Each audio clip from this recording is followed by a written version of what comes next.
There's my clap. Clap again. Mosquito. Clap again. Well, hello, young lady. Hello. Whew. What a, we got so much to talk about. Yeah, it was a busy week. It was a on busy both week. ends. I don't even know where to begin, really, other than... Thank you for joining us and tuning in. Don't ever, be careful what you wish for. How about that? How about... Okay. It's, it's so interesting to me, how far comedy has got me in my life. Uh-huh.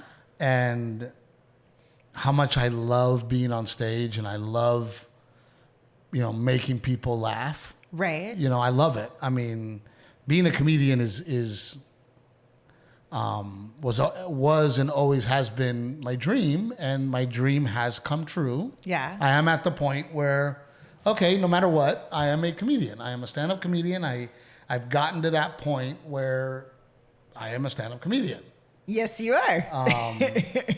But you got to be careful what you wish for, because there's so much work. I was going to say, I don't think people have any idea how little of it is actually the stand-up comedy part. It's so difficult. And I'm between trying to be a good dad, trying to make a very difficult wife happy. Particular. Why does it have to be difficult? I'm not difficult. I'm particular. I'm going to ignore that. Moving right along. It's just, like today, for example. Hold on, it's Aztec Chevrolet. See what they have to say. What's up, buddy? Hey, Steve, what's going on? Not a lot. We're doing the podcast and literally about to announce Aztec Chevrolet, and then here comes Aztec Chevrolet. People are going to think they know to call on cue. Yeah, like Jerry knows now's the time to call. Oh, they're getting creative in the way they do their ads. What you got for? Not set up whatsoever. What do you got for me today? No, I was going to call you on a business issue. I was going to take care of Garrett and get those vans out of your barn. Dude, you are the man. And you know what? Again, it's perfect that you called, because I can talk about Aztec Chevrolet all the time, and I can sit here and say, hey, guys, give Aztec Chevrolet an opportunity. But, Jerry, when I call you guys to help me with somebody that might need a vehicle, and a lot of times, Jerry, it doesn't work out. And you guys still put in the time and the effort to try to make it work. And, we ended up, talking about Chief Pool and his vans getting vandalized. Yeah. Now they're in our barn. Yeah. And it sounds like you bought them. Sold. Yes, we did. I just talked to him, and I'm going to coordinate getting them over here for him also. So I'm going to send my guys to bring them over. Good. Are you bringing me a fun car to drive? I'm not bringing you a car, but I'm bringing you a truck. Ooh, a truck. Okay.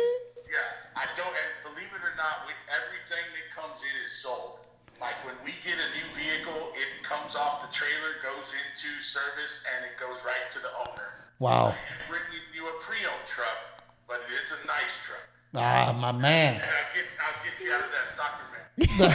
Yeah, the soccer mom. I love you, buddy. Let me finish up the podcast, and I will call you to coordinate. And again, man, Chief Pool is one of those guys that's just a good guy, and he's been so helpful to me and my family. As a matter of fact, I posted a video today for National Sons Day of Garrett at Jiu-Jitsu. Today's National Sons Day? Yes. I didn't know. Okay. But, Jerry, again, man, Aztec Chevrolet, thank you for always taking my phone call and always going out of your way to help people. Thank you.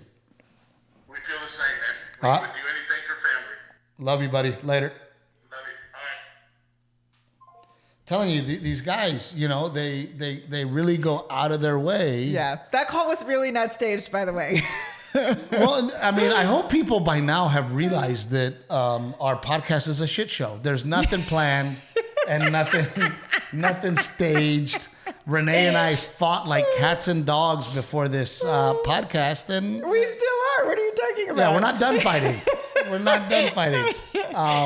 But no, I honestly, I don't think that people realize, how much work is involved when it comes to my life. Yeah.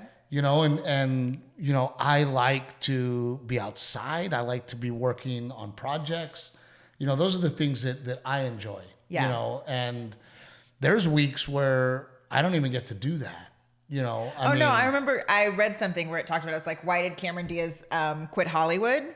And basically she says like she quit it because she felt like her life, like just very basic living of her life and her day to day, in order for her to do her career at that level, she had so many people managing the day to day of her life. And she was like, it felt out of control, and I just wanted to be able to control my life and have kids and be a mom.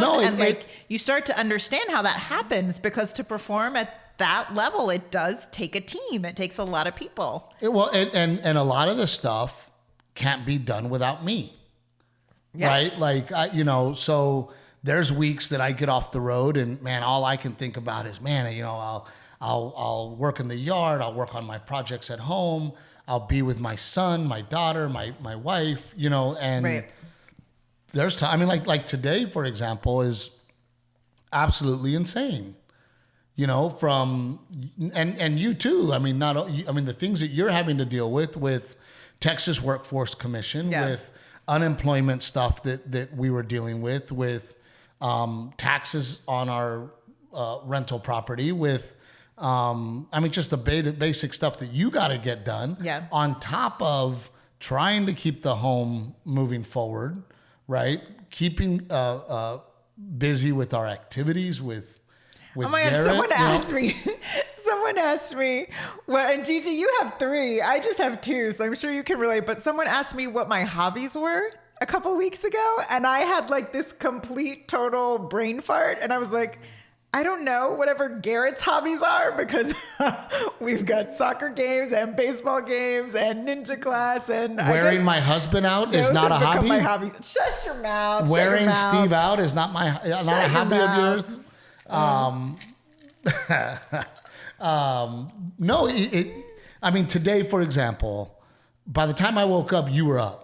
And you had already... I couldn't sleep this morning because I had too much stuff on my brain. So I was like, I might as well just get out of bed while everyone's asleep and like try and get stuff done while it's quiet. I wake up at 6:30 in the morning every morning so that I can get, when I'm home, to get Garrett ready and off to school so I could be with my son in the mornings. And by the time I woke up, you were just finishing your workout. Yeah. And then I got Garrett to school. I came back. And by the way, I really appreciate my jiu-jitsu lesson, and I need it. It's like your meditation, your release, for sure. Man, it's just I'm not thinking about anything else other than jiu-jitsu and sparring with Chief and trying to be good at it. And you get a workout, and I felt. It's got to be some sort of physical release for you, because when you come back in the house, you're like zen. I feel so much better. And I need it. And then after that, of course, and by the way, I haven't eaten yet. But after that, it's shower, podcast time. Then I have a 12:30 Zoom. We've stacked some interviews. I've got a 1:00 Zoom.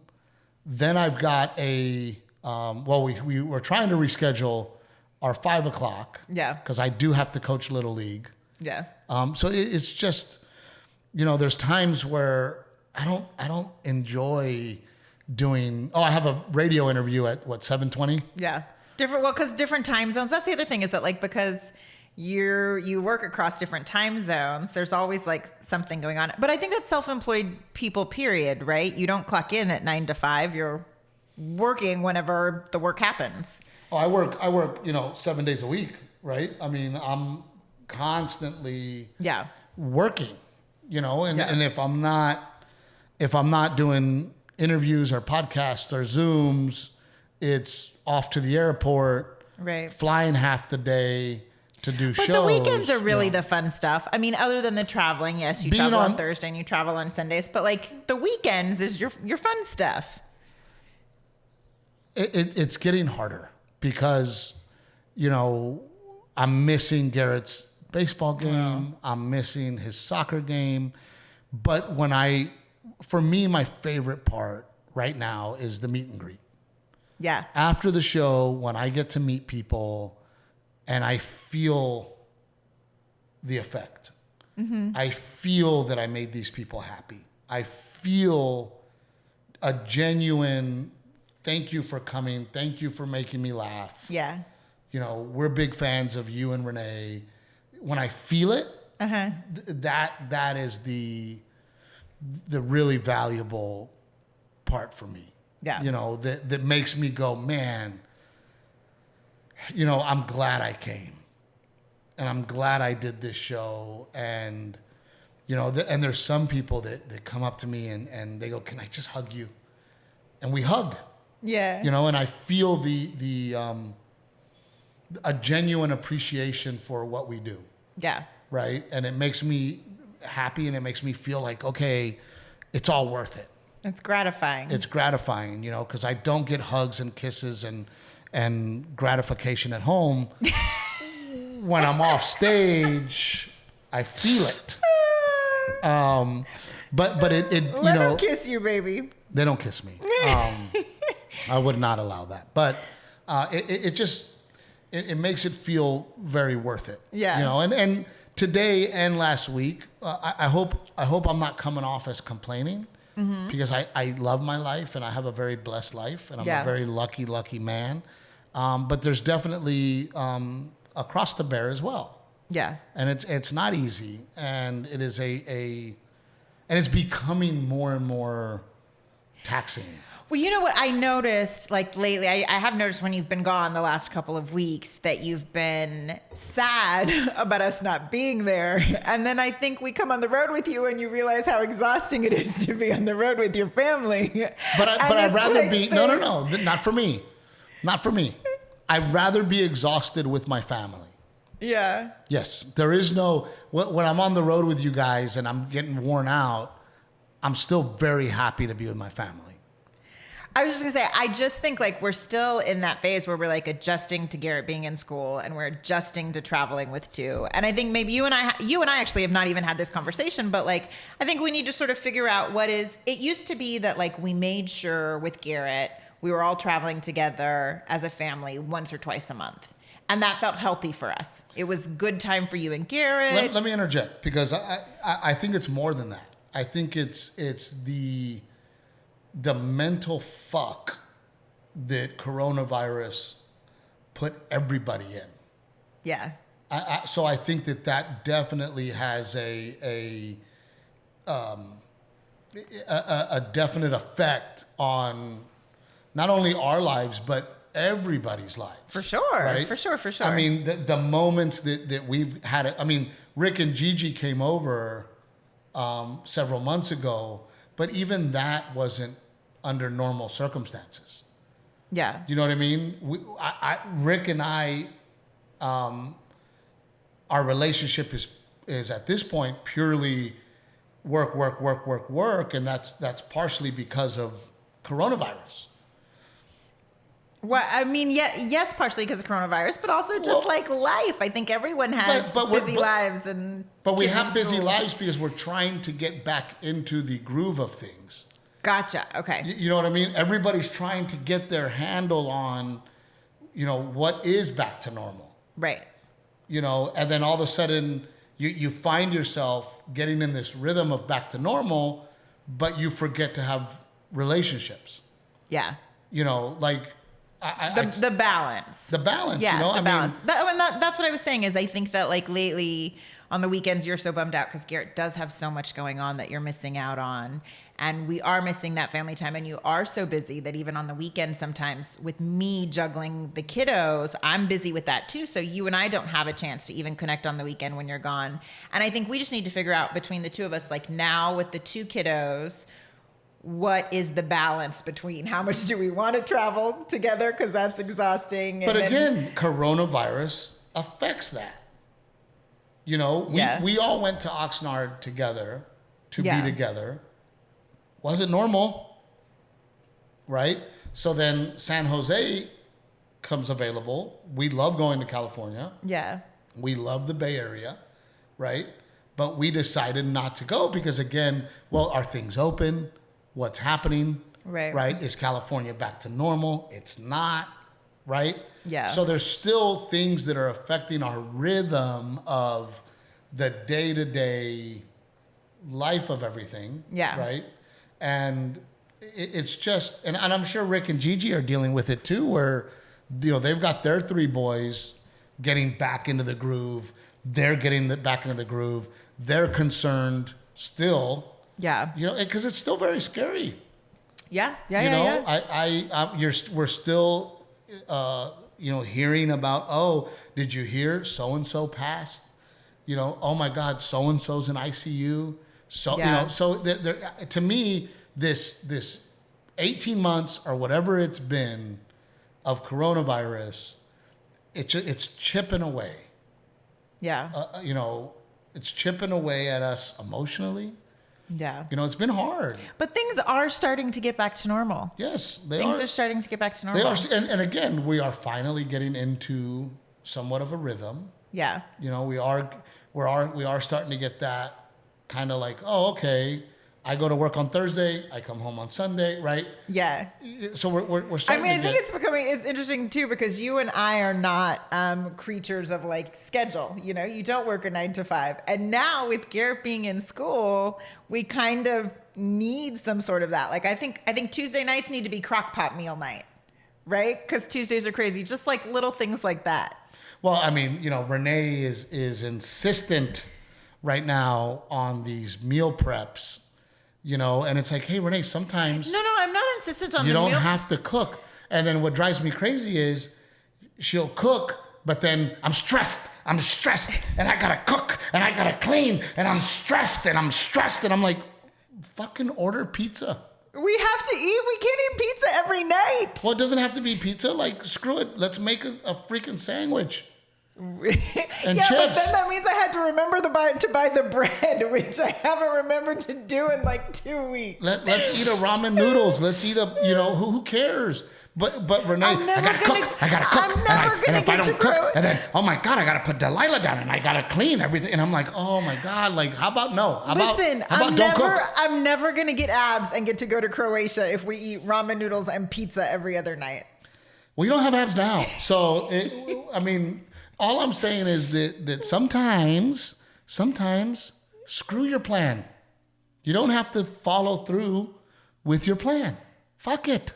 I like eating healthy meals, though. So then go to Panera. Go pick it up. Yeah, have but it then delivered. it takes 30. You can't have it delivered. It takes 30 minutes to drive into town and 30 minutes to get back. And at that point, I might as well cook the meal I had in the baggie in the fridge. Okay, so then don't bitch about cooking the meal and cleaning it up. I think you cook the meal and clean it up. How about that? I'll just make a PB&J and be done with it.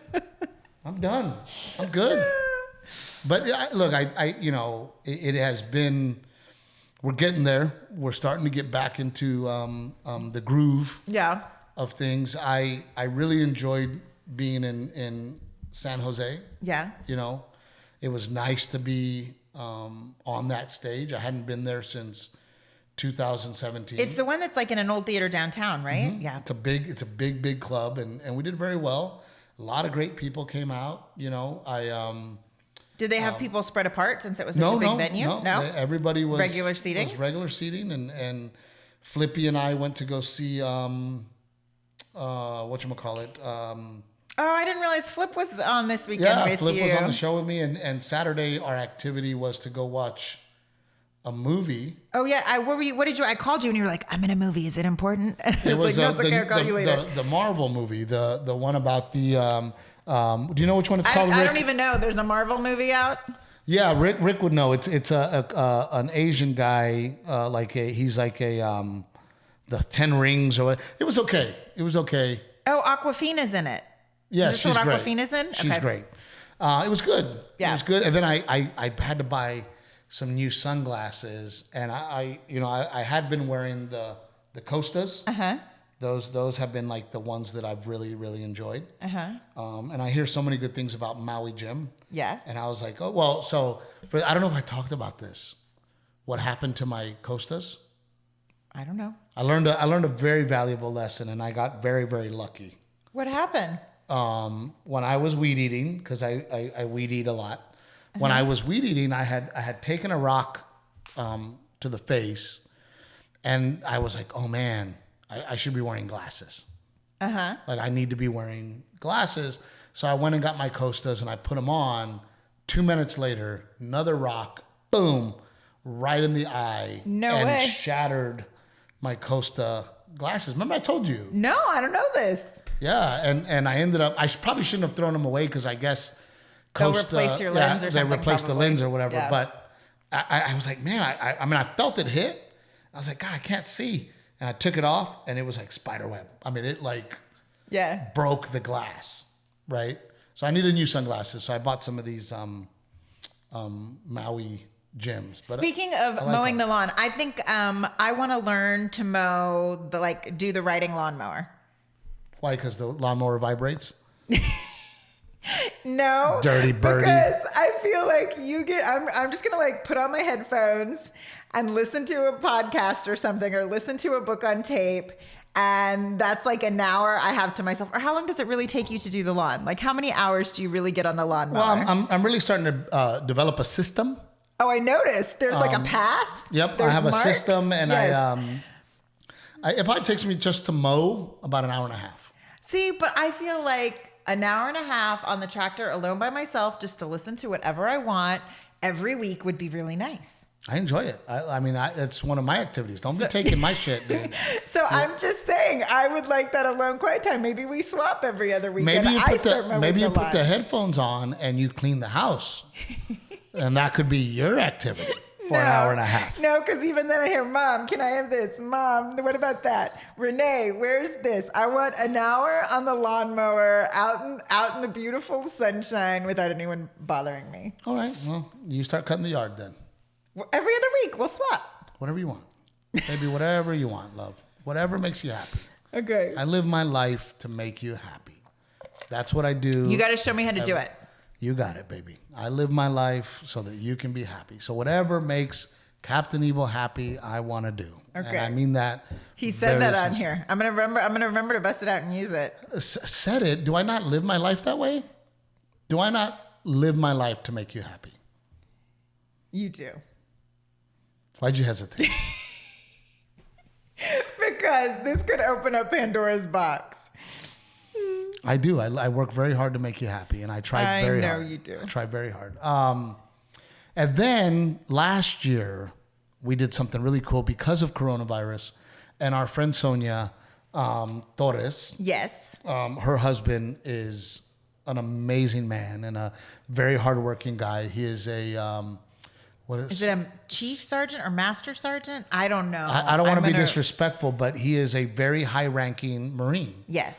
And Sonia has taken her position as a Marine wife very, very seriously. And, 2 years ago, I had gone and done an event for her to raise money so that we could give back to children of fallen Marines. It was like a scholarship, right? Scholarship.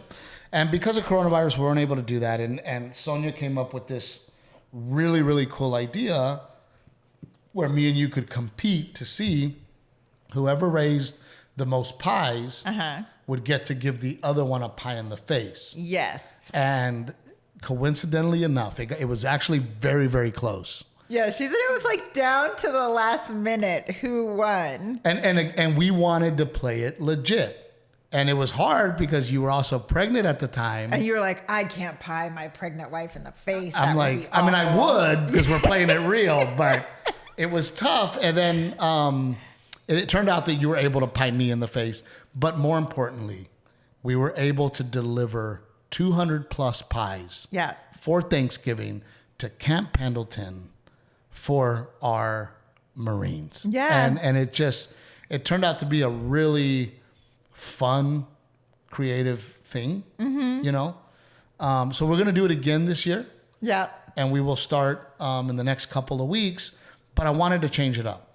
and I reached out to Rick and Old Salt Coffee. Yes. And instead of just sending pies, we would like to do a dessert and coffee. A bag of coffee and pie. Yep. So we want to serve our veterans. Our service members. We want to serve them pie, basically dessert and coffee. Yeah. Right. But I also From coffee made by veterans. But yeah, of course, Old Salt Coffee. So again, Old Salt Coffee, man. We called them up. Old Salt Coffee is on board to help donate coffee to our veterans. Yeah. And our service members. So, but I also told Sonia, I said I was really proud of what we did. However, all the pies went to San Diego, Camp Pendleton. Because that's where she is, and she was able to find a local baker there. Oh, that's another thing. Willing to get on board. We need a baker in San Antonio, because this time I would like to send half to Pendleton, because I think that Sonia deserves that. But Renae and I want to deliver the other half right here in Military City, San Antonio. Because we're so close. We're so close, and Renae and I would like to actually deliver pies and coffee ourselves. The day before Thanksgiving, so that they wake up and who knows, is it are we going to go to a base and drop them off? I know BAMC is very close to hospital. With San Antonio, we have lots of options. Where the hospital is, where these families are there waiting for their family members to recover. Is that what we do? So we're trying to figure it out. And then I called Ernie Zuniga what did he say? At the news, and I said, hey, will you help me? And he goes, absolutely, let's go. So nice. we want to really turn it into something big. Uh-huh. I reached out to Tim Montana to see if Tim Montana and his wife will participate. Join the pie challenge. The pie challenge. Because I just think it's something that is kind of easy to do. For sure. And fun. And at the end of it all, hopefully I can then now pie Renae in the face. And I'll be happy to do it. So we're going to get that kicked off, and we're going to work out all the details very soon. Yep. And we're going to do it with, also, I wanted to do it with Helicopters for Heroes. Helicopters for Heroes, we are always trying to be better and grow, Mm-hmm. As a matter of fact, we sent 15 veterans with their spouses to the Texas Rangers game. I reached out to Jose Trevino. Oh, that's awesome. He went out of his way. Yeah. Out of his way. They all got a T-shirt. They all got an autographed baseball.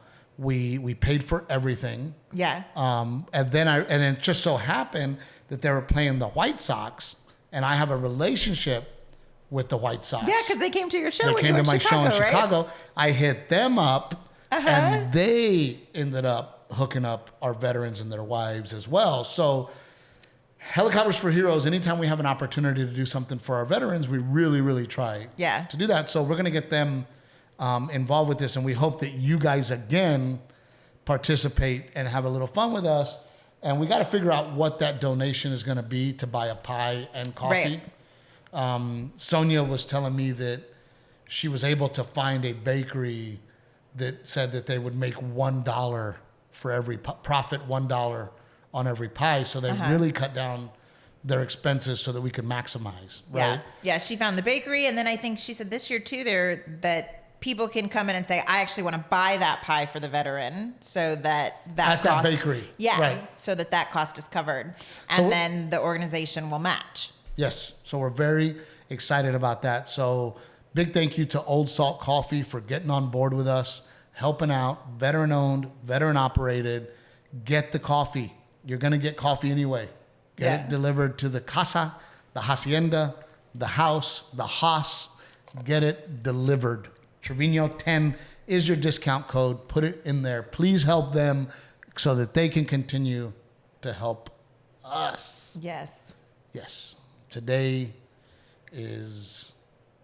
do you have anything on your mind? Oh, no. I was just going to say Garrett survived mutton busting this weekend because people were asking about it. But I had no idea how nervous I was going to be for him. I was not prepared for that. He rode a sheep. He rode a sheep, but they gave him the fattest sheep I have ever seen in my life. I didn't know sheep get that fat. Not everyone had a fat sheep. Like some kids got a sheep that was like shaved. Well, I hear that they match them to the mom. Shut your mouth. No, they didn't see me. That was the other thing is I wasn't allowed back there. So it's in the big bull riding arena. They use the same arena. And then the parents get to take them to the gate and then they walk their age division back. You don't get to go back there. You don't get to see them get put on the sheep or anything like nothing. And so right before Garrett goes on, they stop, they pause. And so, of course, I'm in the front thinking, wait, how come my kid hasn't come out? Is the age division over? Because he's Trevino and it's alphabetical order. He's towards the end. And I thought maybe he chickened out. I thought maybe he decided, I'm not going. So I'm like, okay, look, if my kid's not going to go, just bring me back my kid. Freaking out. Or did he get pummeled before they even let him out of the gate? What the heck happened? I guess I don't know why they were having to reload sheep or whatever they do back there. And then they reloaded it with the biggest, fattest sheep. Well, it was really interesting because Garrett was really nervous about it, which is understandable, right? I understand. Yeah. He must have felt my nerves because once we got there and I seriously put thought into what this was, I was like, why did I agree to do why did I agree to do this at all? And then two, why did I agree to do it without you being there? He flew off the sheep and then the sheep, according to him, Dad, the sheep stepped on my ball sack. That's what he said. Right? He kept grabbing his little groin. He goes, it stepped on my ball sack. Right. But it was to the side. But he didn't say that with you. He said it with me. He goes, Dad. I just nodded. No, he told me. He said it stepped on my balls is what he told me. Well, but he was specifically his sack. But he was holding the inside of his leg. He wasn't holding his balls. So I was just I was a little confused. And I was like, do I need to go help you change so we can take a closer look at this? No, but you know what? I don't know. I'm really happy that he did it because for the first time for Garrett, this is something he wasn't good at. And other kids did better than him. Not many of them. Yeah. I mean, you told me there was only a few kids that actually did better than him, but they were also 6, 7, 8 years old. Well, or 10-year-old. There was a 10-year-old. There was a 9-year-old girl who I didn't tell you this, but she went all the way through the arena, or was that what it's called? The ring? I don't know, whatever. The arena. And the sheep was about to hit the fence. And she was the longest ride. So they stopped the sheep before the sheep ran her into a fence. But it was interesting because, Garrett and, again, I'm not bragging because it's my kid. Garrett has excelled at everything that we've put him in. Yeah. He's one of the best baseball players, if not the best. He's proud dad. No, I am, but I'm not bragging. I mean, am I wrong? I mean, he is. And then we put him in jiu-jitsu, and he is top of the class in jiu-jitsu. Yeah. There's not a kid there when they spar that ever gets the best of Garrett. Even the kid that kicked Garrett down, Garrett got up and whipped his ass. And then I'm trying not to encourage soccer. Then the kid gets in soccer, and he's good at that. So then, for this mutton busting, he wasn't good. And I think he just needed a little. I think his ego was bruised more than his balls. I think so. Yes, but it's good. I think that he needs to do something where, hey, dude, guess what? You're not the best. Yeah. And you're. When he walked out, when they brought him back and he walked out the gate, he said, before I could even say anything to him, I could see the look on his face. And then he said, I'm not very proud of myself. And that's so hard as a mom to hear your kid say that. And I was just like, I am so proud of you because I would have chickened out and not gotten on the sheep in the first place. Well, and remember when I got home right after mutton busting. I walked in the house, and he jumped in my arms. And he said, Dad, you're not going to be proud. And I said, son, I'm proud of you.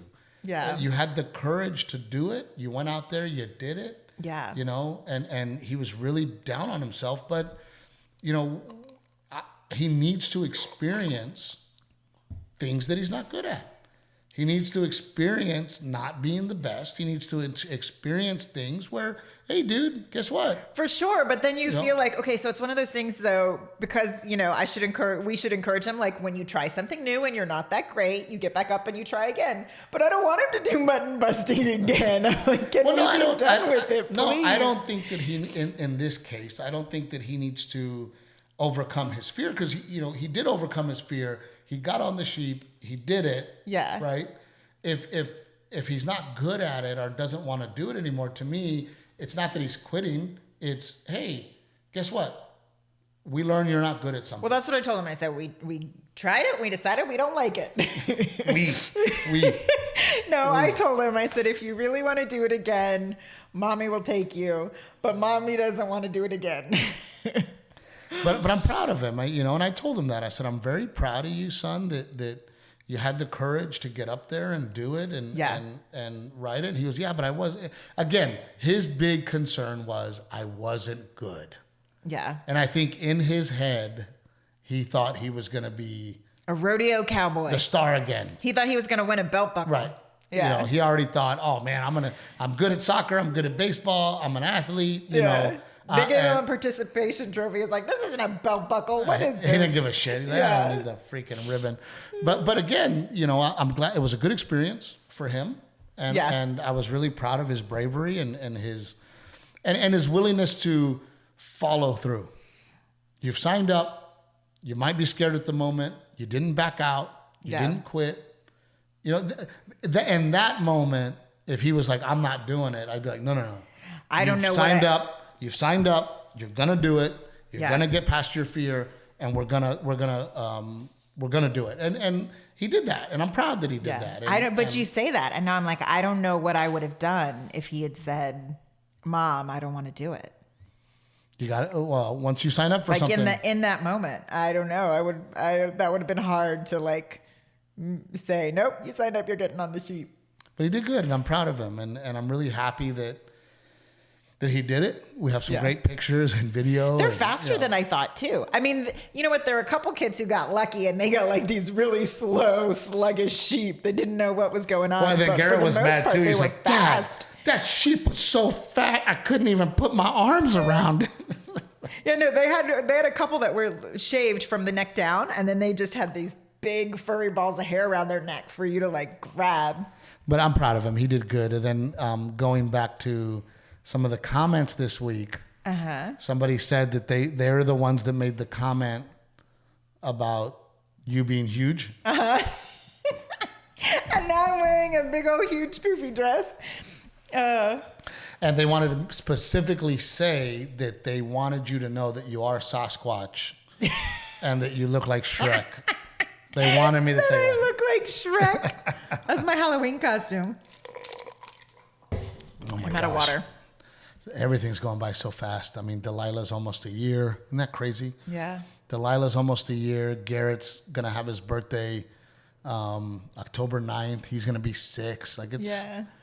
It's been crazy, man. And and then on top of everything, trying to find time, we talked about how I was talking about real estate at that one show, and then there was a couple that reached out, and we ended up Zooming together. And I gave them, 30 minutes or 40 minutes of us talking about real estate, right. what me and you have done, and then I've now gotten hit up a lot because you talked about it on the podcast. We talked about it on the podcast, so I'm going to find a way to do it because I can't Zoom everybody that calls in, so. Maybe there's a way that me and you, and then I was gonna bug our friend Frank, because I think Frank Del Rio is such a charismatic guy. Great. Yeah, for sure. And he really knows real estate. Mm-hmm. Like this guy, and that's what you're gonna find too is a lot of real estate agents don't know what they're talking about. Yeah. Frank really, really knows real estate. Yeah.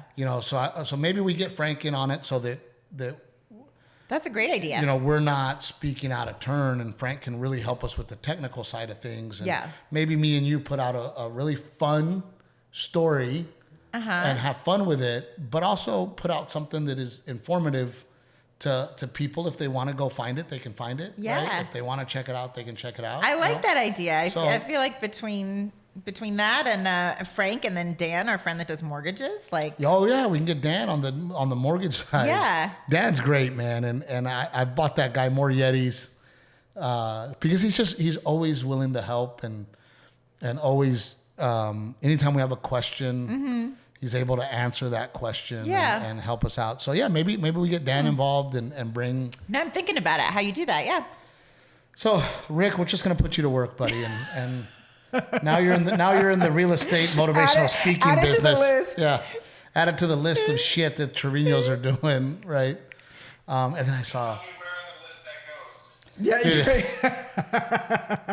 who knows, dude? We will find time somehow, some way, to deliver that. But we've got Atlanta this week. Yes. Very excited about that. The week after Atlanta, I'm doing Denver, and I'm so excited to be back in Denver. And I don't want to sound like a puss or a wimp. But every time I go there, I get altitude sickness. Every time I go, and I just feel I'm dragging ass. Like there's got to be something. Surely there's something. You know how you can take like a Dramamine before you go on a boat? Isn't there something similar you can take to I think I just sort of need balance out the altitude sickness? I think I need to drink more water. Hydrate way before you go. Or maybe drink a ton of water next on the plane. week, get a IV with Dr. Z before I go. Yeah. Maybe that. I feel like we need to look into that. If you know you always get sick, there's got to be. And I'm not sick enough. There's got to be an oil for that, baby, or a home remedy or something. I'm not sick enough to not do the show. I just You're in a feel fog. Sluggish and a little tired and just Yeah. not motivated. I feel out of it. You know, my timing is off with my jokes because I can't get the breath out. Things that normally I would say in one breath, I'm having to stop and take a breath. Oh, that's interesting. So I'm super excited to go see everybody in Denver. I'm not excited about the altitude. You have to do breath conditioning. I didn't think about it just made me think of like background dancers on tour. Well, I mean, boxers, cyclists, they go train in high altitude. So that their body's prepped for it. Their bodies are prepped for less oxygen. Because basically that's what's happening. You're getting less oxygen. Yeah. Right? And it just whips my ass. And do you drink in Denver? Because doesn't that affect things? Like, because of the high altitude, don't you get drunker quicker? Isn't that a thing? Yes. One time with Kyle Ray, after the show we had drinks, and I woke up with a hangover. And I never wake up with hangovers. Yeah. I'm not a hangover guy. I wake up the next day, I'm usually fine. Oh my gosh. And I told Kyle, I go, because I know people that every time they drink, they get hangovers. I'm like, I don't think I would drink ever again if I got hangovers. Yeah. Like I was hungover. I was tired. I had a headache. I felt nauseous. Like I was like, man, fuck this. Like, so the next time we went, you came with me. I was going to say, I don't remember getting... maybe very slight if I did. And we hung out. I just remember feeling a little sluggish, but not like... Oh, man, it gets me. And I'm like, I'm not looking forward to getting the altitude sickness. Yeah. But I am looking forward to returning to Denver because it's been a couple years. I'm super excited about that. And then I'm doing... I'm jealous you're going to get like nice fall weather. I'm doing a charity event. The week after that in Lubbock with our friend Josh Abbott. Josh is doing a fundraiser. He asked me to participate. I will be there Thursday, and then Friday, Saturday, Sunday, I'm in El Paso. Yeah. So a lot of great stuff going on. We just can't thank you guys enough because honestly, you guys make all of it worth it. Your messages, when you share, when you like, when you tell us, oh my gosh, you got us through this or got us that, your messages really, really make us feel like all the hard work is worth it. So thank you guys so very much. Thank you, Aztec Chevrolet. Thank you, Old Salt Coffee. We're very excited about our pie contest. Yeah. Details coming soon. I am Steve Trevino. I'm Captain Evil. And we'll see you soon.